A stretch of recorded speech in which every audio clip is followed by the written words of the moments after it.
MS వర్డ్లో macros తోటి ఎలా work చేయాలి అనేది ఈ సెషన్లో చూస్తాం. దానికి మీరు వ్యూ మెనూ మీద క్లిక్ చేయండి. ఇక్కడ మ్యాక్రోస్ అని ఉంది, మ్యాక్రోస్ గ్రూప్ ఉంది.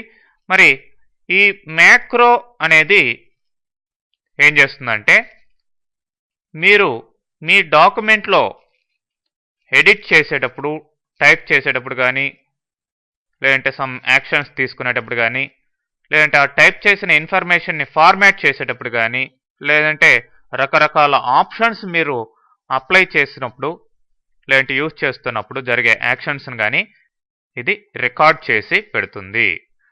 రికార్డ్ చేసి ఒక బటన్కి అసైన్ చేయడం, లేదంటే కీబోర్డ్లో ఒక షార్ట్ కట్కి అసైన్ చేయడం జరుగుతుంది.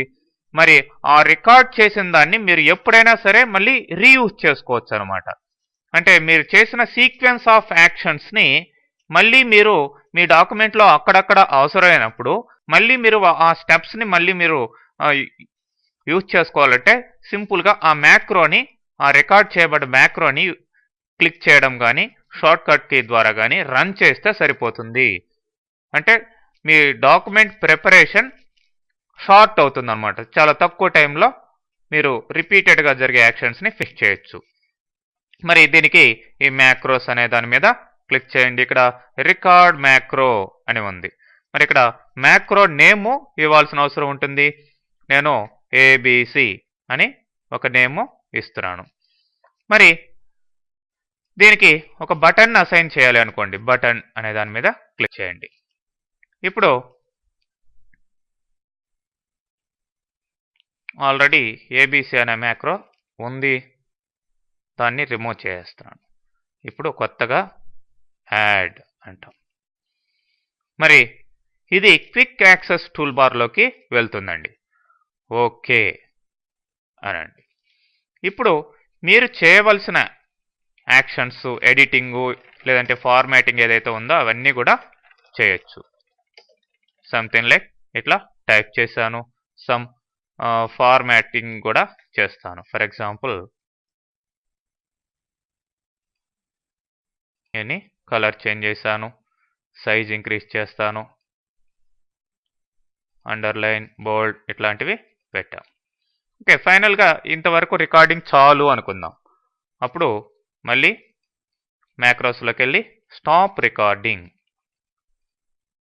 అనండి.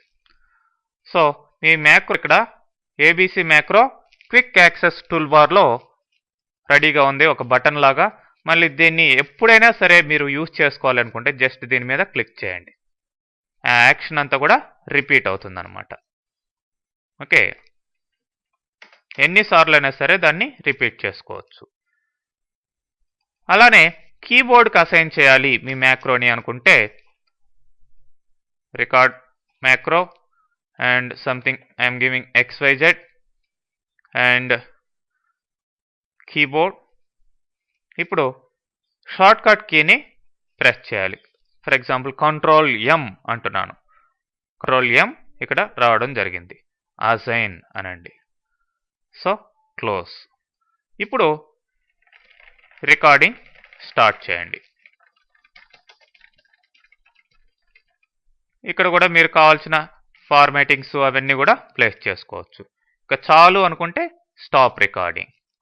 సో దీనికి అసైన్ చేయబడ్డ షార్ట్ కట్ ఏంటి? Ctrl+M. కాబట్టి Ctrl+M ప్రెస్ చేయండి. మీకు ఆ యాక్షన్ అంతా కూడా రిపీట్ అవుతూ ఉంటుంది. అంటే ఆ రికార్డ్ చేయబడ్డ ఆ మ్యాక్రో మళ్ళీ ఎప్పుడైనా సరే మీరు యూజ్ చేసుకోవచ్చు. ఈ విధంగా మ్యాక్రోస్